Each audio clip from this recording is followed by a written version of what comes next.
to the week in advance again. Christopher, how are you doing tonight? Really fabulous. How are things there in sunny Cal?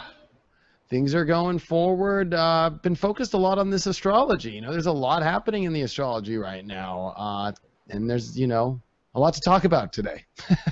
Absolutely, yeah. We're starting off Friday as the moon finishes up its little happy dance in Virgo, and then it's going to flip over into Libra over the weekend. So I think that's going to make everybody feel a little bit lighter, a little more social, because it's been an intense week, actually 10 days now. Yeah, it has. Especially, we've been coming off of this Mars going forward, which in Libra is kind of subtle. But here it is now really making its mark. The will to move forward in a lot of our lives is really becoming apparent, especially as now the tension between Mars and Pluto begin. There's this dynamic life force that's getting more and more intense and more intense. And I think it's been weird because I'm going to be completely honest with you, Chris. These are confusing times, in my opinion, because Mars is in a weird place already doing a retrograde in a weird cross. Then you've got all this Neptune energy in Pisces and Chiron in Pisces, and all these Pisces energies are about to go retrograde, and they're stopping, which adds for more confusion. And we're in the middle of Gemini, which is trying to be logical about everything, but it's made hard squares on a new moon to Neptune. What a really kind of foggy, weird kind of time. Yeah, it really is. It's very spooky, and I think one of the things that we have to always kind of zero in on is the fact that this is actually kind of a long passage that started, in 2011, 2012, when we begin to see all the elements come together for these grand squares and these very intense, heavy outer planet interactions. And so we've been building up for 2-3 years now to kind of the trigger point, which we've gone through. But now as these heavy planets are continuing to disengage, we're still getting like little aftershocks. It's very much like living in LA, you get the big jolt, and then you get the damn aftershocks for the next 6 weeks. And that really is, I think, what is going on with this magic dance going on in the heavens. It definitely is, and here we are with add to it Mercury retrograde, right? This weekend we got Mercury going retrograde in Cancer, which maybe is a saving grace, in my opinion. Usually Mercury retrogrades come in and kind of disrupt things. This might be finally us getting some clarity, as maybe we do need to turn around and kind of go backwards and kind of look at facts again, and maybe they're dealing with emotions. We do have Jupiter here in Cancer. There's a lot around our emotions and trying to figure things out. There's a lot of this water energy with Neptune we talked about. We do have Chiron here. We also do have Saturn and Scorpio. So maybe this little dip into the pool here to go underneath and kind of turn back around and go the other way might give us some sort of information we might have been lacking or been missing on. And at this point, I'll take anything to kind of help with figuring things out, even if maybe it is a Mercury retrograde. Sometimes this is one of those things where it's the last thing you think that'll work. Like, we'll hit on, like bang on it. Maybe that'll fix it. Maybe this Mercury retrograde is something we bang on that fixes it. I don't know. Well, that would be the ideal outcome. I actually had a brief discussion with a friend and client who is, if I remember right, she is in Canada. And every once in a while, people I'm chatting with come up with some really interesting insights. And she pointed out that Mercury retrogrades, everybody, is like, oh my God, Mercury retrograde. But the reality is, especially in our era, we have so much going on and so much information being transferred and so many other kinds of shifts going on in our life that when Mercury goes retrograde, it's saying stop and process. Because you've got all this stuff that you've been doing over the last 3 months, and you need to sort it out, look at it, and get some kind of an insight from all these threads that are going on in your life. And I think that really is what the Mercury retrograde cycle was placed there for. That's why we have, that appearance of Mercury dancing backwards in the heavens, is because we are on a little bit of a timeout every 3 or 4 months. and we need to stop and honor that process of being able to encapsulate, to combine all the different facets that are in extremis frequently in our lives. So it is a period of processing, and as we move into the weekend, I think it's important for people to shift their, like, the sense of dread about Mercury retrograde and look at it from that other angle that, oh, okay, I can slow down and kind of figure all this stuff out. Yeah, more precise. It's like a paint roller, you know. Whenever I paint a house, like, I love going back down, like in catching the other part of it, and we just can't keep stroking one way. You know, there's that downside, which in many ways is what actually completes the paint on the wall. And I think this is completing karma. I think that retrogrades are karmic, and they definitely do review things, and they're important. And at this point in this juncture in our lives, I'm looking at this Mercury retrograde as a very unique one because Mercury will come from Cancer back into Gemini. This will also be a Sun conjunct Mercury retrograde in Gemini, and we're in the Sun in Gemini, so that's the natural ruler of Mercury. So I think that there's a very special aspect of this Mercury retrograde which has been hidden in the background, I think, of everything else that's been pulling us. It's like the next thing you know, Mercury's retrograde. This one's kind of been a creeper. And I think there's so much other stuff going on in the astrology that this one is lighter than normal. I'm going to be honest. Maybe that's not the term I should have used. Maybe it's not as apparent because there's so much stuff going on. So this one kind of is in the background. And in Cancer, it's a little bit more subtle, you know. But I think when it comes back into Gemini here, it'll be much more impacting. But I think to get back on subject of this weekend, talk about a weekend of kind of a lot of things firing off from Mercury retrograde. We also have the Sun going to square Chiron. Now, that's kind of an interesting transit to go through. Yeah, I think whenever the Sun, or when any planet really interacts with Chiron, it pulls up a lot of wounds that we have to, you know, do some finishing up work on. And even though the Sun is fairly fast moving, you know, its actual influence is 3 to 4 days as it's in aspect to Chiron. It is going to be coming from that region of first the mind, and you know, looking at the wounds that we carry in the collective consciousness and the psyche. So I do feel like it's going to be a very intense kind of blip there on the radar screen showing up. And I think that it, you know, since Chiron and Neptune still are in that same position in Pisces at 7 and 17 degrees, even though there's a 10-degree spread, I think that you're going to have a very Neptunian essence around this too. So it is going to be interesting to watch the interaction on Saturday of, you know, the two planets, the Sun and Chiron, doing their little interchange there. So there may be a few tears shed for things that you're still holding on to, some old regrets, some old wounds from the past. Yeah, and how interesting as this weekend happens, we have the Mercury retrograde, which, as you say, is a review period, but the moon comes over Mars, which is kind of a you know, a kind of pushy element. You know, it's always kind of like, I want to move, I want to make things going, and especially because we still have all these cardinal cross planets, even though it's not a true cross, they're still in cardinal signs. So that means the moon is coming in through some off-road territory here, and it's over Mars. So there's this kind of pushy element this weekend, and then here's the Sun in Gemini, which wants to stimulate and make things happen, but that Neptunian energy, that Chiron energy in Pisces, is kind of like go with the flow, kind of, you know, see behind the scenes. So I think this is a weekend where could be a lot of change of perception. But if you're somebody who's trying to go 100 miles an hour, this could be a weekend where there might be a tear shed because it might not just follow through for you right away. And I think that's part of the lesson, is to learn to surrender, to learn to accept, to learn that maybe we need to understand these long dynamic roads we're going on. And I say that because Pluto is in Capricorn, which, if you invest in a destination, you'll get there.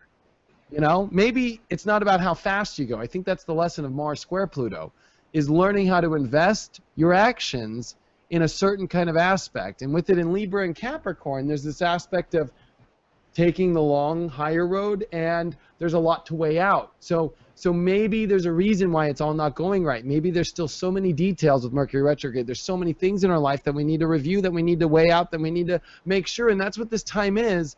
And in my opinion, the reason why the universe is doing this is maybe because what's coming on the other side of all this transits that we're going through is something extraordinarily powerful that takes a little bit more time to make. You know, they always say it takes, whiskey that's in a barrel for, 20 years is much better than whiskey that's, from, CVS for like 1 year, like it's kind of that energy.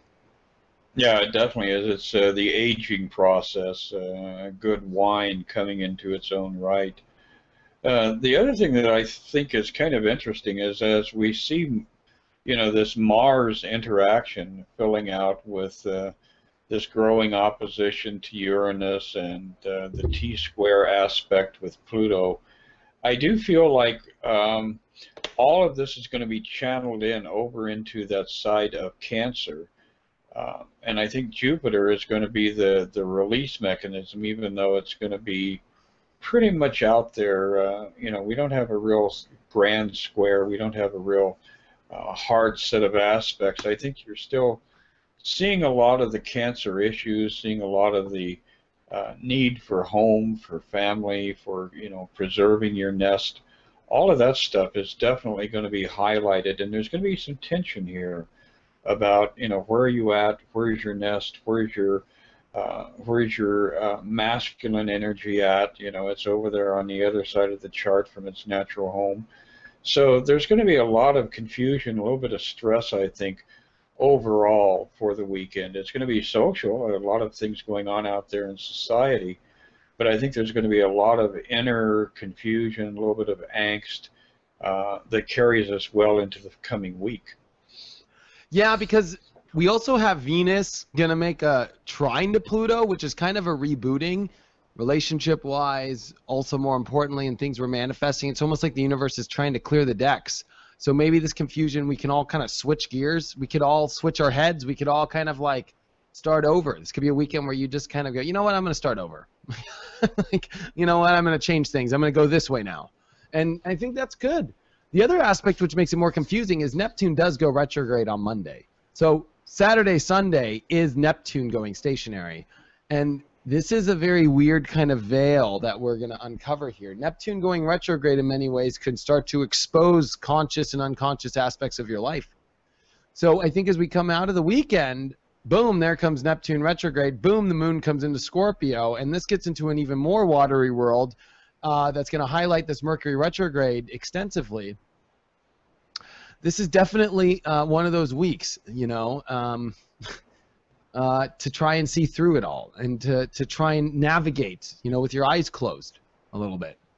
Yeah, you definitely need to work on that, listening to the inner voice and keeping that realm open for that voice from above. As we progress in the week, we've got Venus coming up to that opposition to Saturn. Yes. And the moon is going to be mixed into that kind of a happy dance there. And I think that, we've got two sextiles going on with that. Both sides of the equation will be in sextile to Pluto there in Capricorn. And I think we're going to really see the potential for learning new things. It's not just healing the past, but Saturn being the great teacher and sitting there in that realm of digging deep within the Scorpio energy, then the moon coming into that association with Saturn, Venus being where it likes to be in Taurus. I think this next week is going to be very revealing for people, and they're going to learn things about themselves that they have perhaps been struggling with and not even been conscious of. Yeah, and when you add that to the Neptune retrograde, it can hit you harder than ever. I said this on my webinar, like Venus and Taurus, it wants to be the great kind of, I'm in the 5-star resort, kind of feel great and the best of this. But Saturn and Scorpio is like, okay, yeah, you just spent your last dollar. So what are you really a 5-star person, or did you just kind of fake it? And, you know, there's kind of this all exposing of like, where's the reality check here? You know, where's the real truth? And here's the truth in yourself. And this has to do with relationships. This has to deal with things we're manifesting, maybe projects. I think that that certain aspects of our life reach a position this week of no more. You know what? Or you know what? It is right. Continue. You know, it's a checkpoint. It's like a big checkpoint with the universe, and it's an X-ray machine. That's very true. And, you know, and Venus really is very Taurean in that it likes to, you know, acquire things.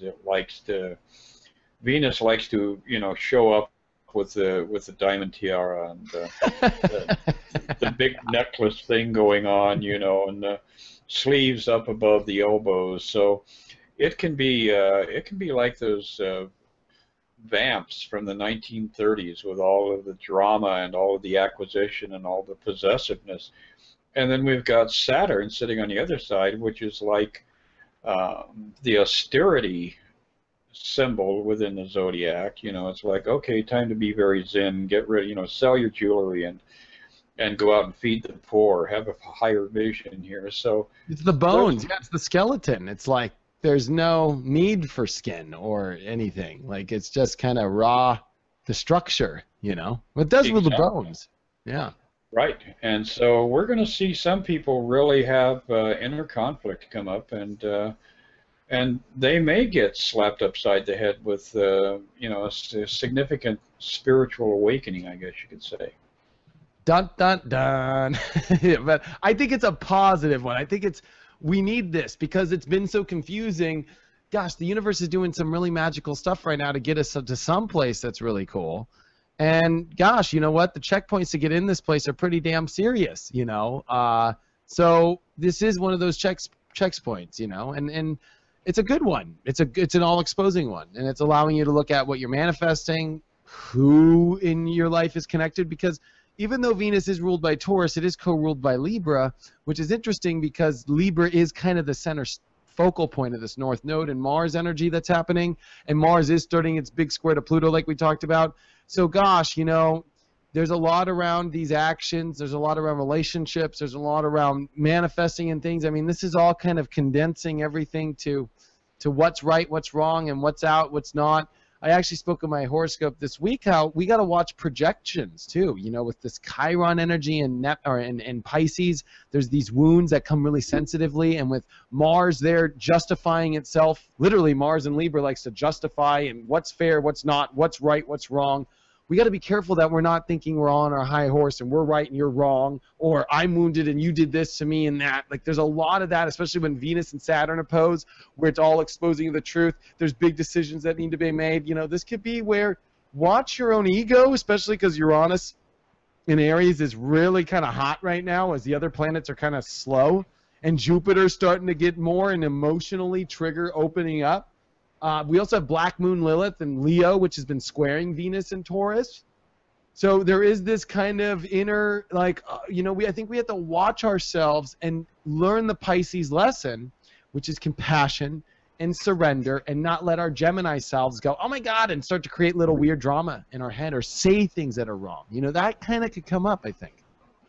Oh, I think it definitely is right below the surface. And in addition to, you know, the forgiveness lessons and the acceptance of what is, I think that the real theme that's going to end up playing out by the end of the week is getting beyond that space of seeing yourself as a culpable person. I think that in proportion to our being able to forgive ourselves and those around us, that's going to be the release mechanism. You know, that again is what Chiron is all about. It's teaching us that the only reason that we're holding on to our wounds, the only reason that we have our diseases and our discomforts is because we're still not willing to forgive others. And until you can arrive at that point, why would you expect forgiveness for yourself?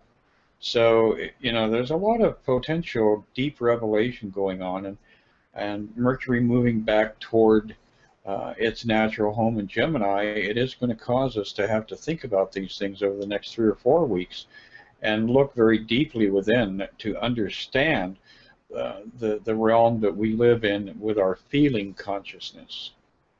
Feeling consciousness, forgiveness consciousness, I think, is hitting the nail on the head, and kind of this poor me mentality leaving, you know, because Chiron in Pisces is a wounded puppy saying it got a bad hand, that God delivered something wrong.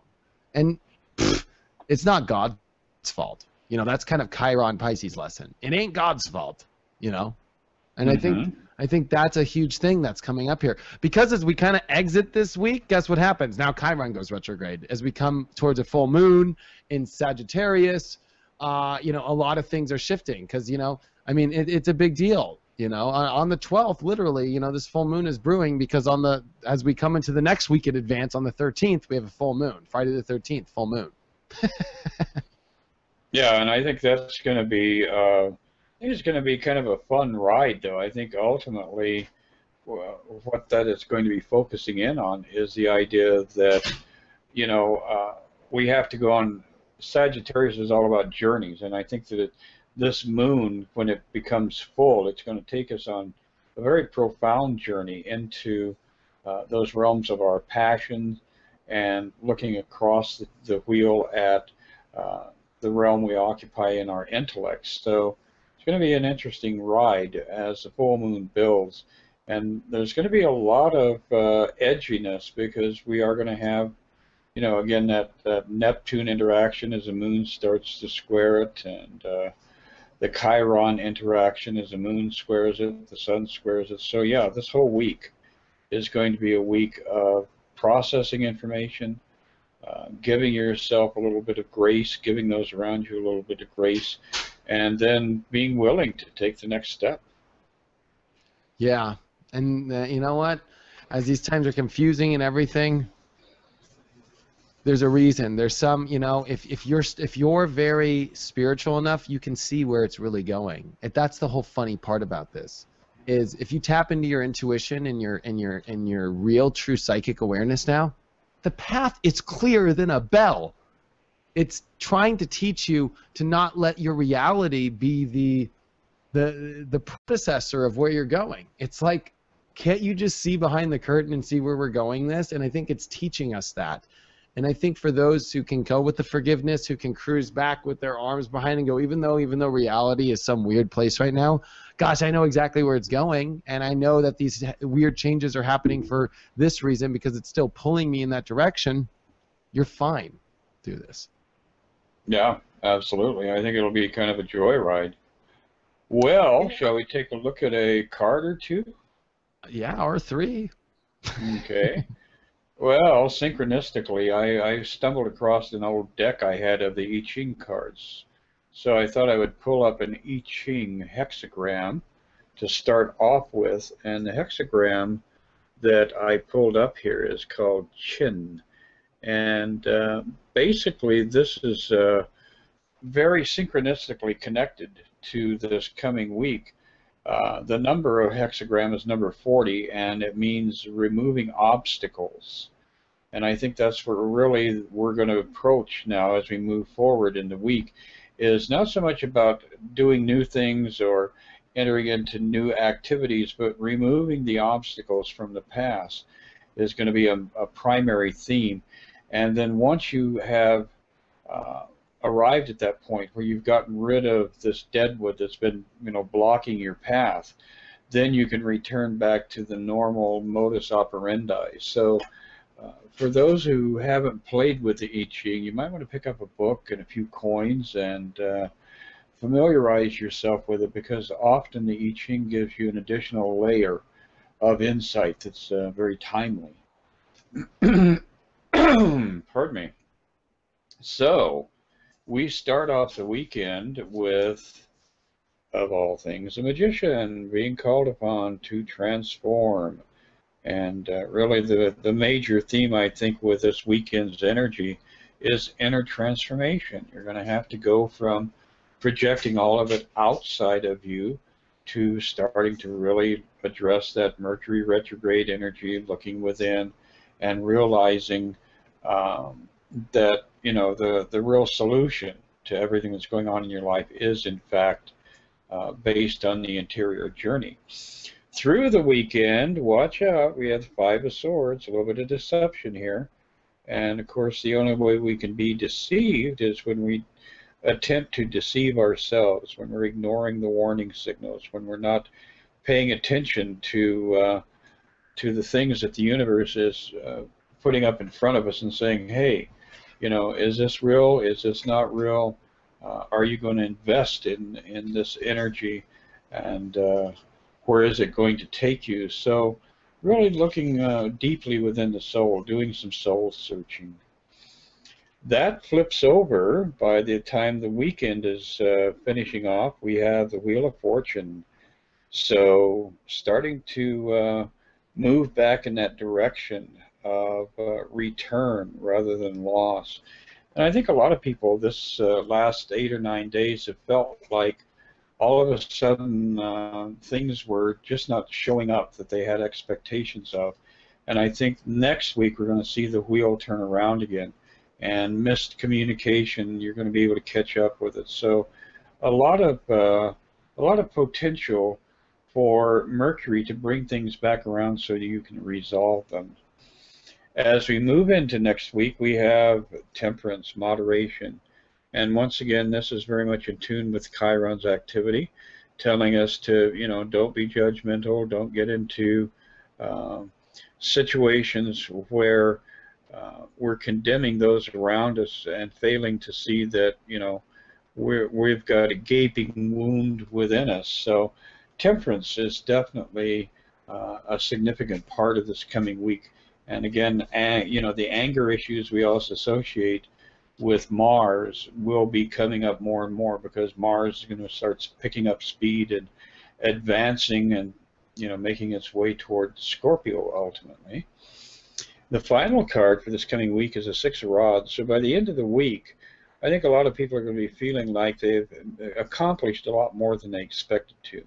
And I think there's going to be a sense of surprise, a sense of accomplishment, a sense of breakthrough that comes through at the end of the week. Whereas right now, starting off the weekend and going through the weekend, you may feel like, oh, damn, I got a flat tire. But by the time the week is over, AAA will have shown up and changed the tire on your behalf, and you haven't even gotten your white sweater dirty. How cool is that?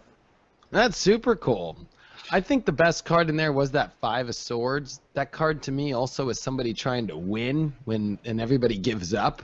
Like if you see the other people, they drop their swords, and the guy's like, it's like, don't try and win so hard this week, I think. It's like, don't try and push it so hard, you know? Like, this is a week to just follow it, understand the course, but it doesn't mean that you need to run so fast and try and outcharge this thing and push things too hard. I definitely see a lot of the Magician card and the Temperance card and all this energy is kind of like, be a magician, do the magic. Like, let the magic happen. You know what? If you're going to, you know, fairy dust this, like, it's not about how hard you do it. It's not about how much muscle you have, you know. It's definitely a time to see, you know,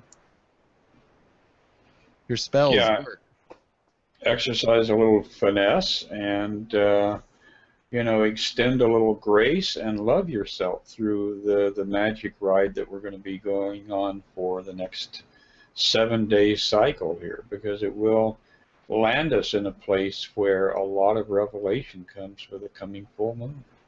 Yeah, and your dreams. I think there's a lot around dreams right now. This could be a really big dream window here. So I think that there's some magical lessons through the dream world right now. Yeah, absolutely. When Mercury is involved with Cancer, and it is going retrograde in Cancer, yeah, you get the nocturnal presence that really floats to the surface, and that's when you get a lot of messages from the depths of the soul. Yes, we do. Well, it was great to talk with you another week, and I look forward to talking with you more next week, especially for the big full moon on Friday the 13th. Yes, I will make sure that I carry my lucky rabbit's foot all weekend. Wonderful. I don't believe in carrying dead animal things, so to lug around my rabbit's foot, I have to, you know, carry the rabbit with, so it gets a little bit weird, but that's what makes life fun. Yeah, whenever my cat Leo gets in trouble, I always like pick up his paw and I go, "I'll make it a rabbit's foot if you mess around one more time." And he looks at me and runs away. Yes, and it's amazing how intuitive they are. They know what you're talking about. Yeah, I know. Little does he know I'm about to sell him on the black market. 4 little rabbit's feet. So, all right. Well, thanks for hanging out again. And yeah, we'll talk to you next week. Have a great one. Bye. Good night.